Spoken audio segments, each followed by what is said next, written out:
Hello, my friends.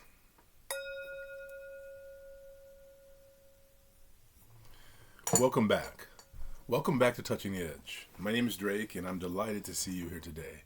I'm delighted to see you whether it's the first time or one of many.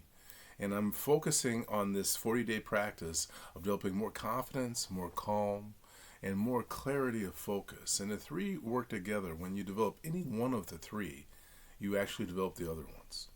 And so yesterday we were talking about the power of words and really working to understand how words manifest our direction. The great writer Napoleon Hill said that thoughts are things.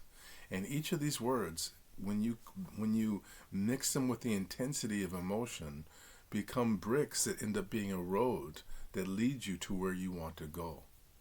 And it's important for us to recognize that we need to want what we actually want. We can want things, and what you want is really focused in how much intensity you focus in it. So the intensity that you focus is directly related to how much you want something to come about.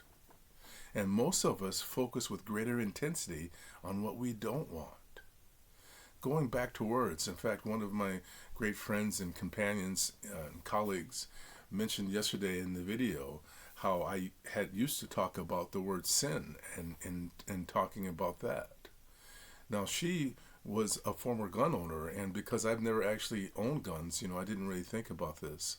But she said that one of the major elements of gun ownership that people are attracted to is shooting at targets.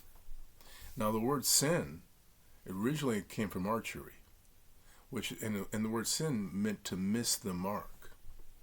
And so it's important, again, to understand what the actual meanings of these words actually were, so they can help us understand how these words can actually direct us to what we actually want. Sinning is not this negative thing that we think of from religion, this thing that makes us a bad person. To sin is simply not to hit what you're aiming at. So be clear of what you're aiming at. One of the most important elements of creating confidence is aiming consistently at the same thing. So be sure to realize that if you direct your words in an area that you don't want to go, you're going to go where you don't want to go. Another one of these words is the word repent. Again, another word that we tend to think of in this really pejorative way from religion. But to repent originally meant to take animals from a safe place and put them inside of a pen in a safe area. So to repent is to bring yourself into a safe area. To take yourself away from sinning, which is missing the mark, and putting it into safety. So think about how you're using your words. And remember, if you're going on a trip, you don't want to go this way sometimes and then go the opposite way because you sometimes want to do the opposite thing. You have to keep that focused attention on where you want to go. So let's do this.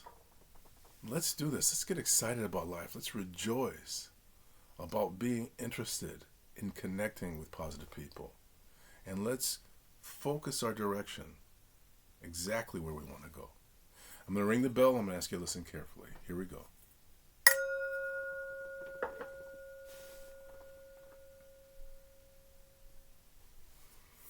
When we become clear about what we're actually aiming at, we help the world to shift and become a better place.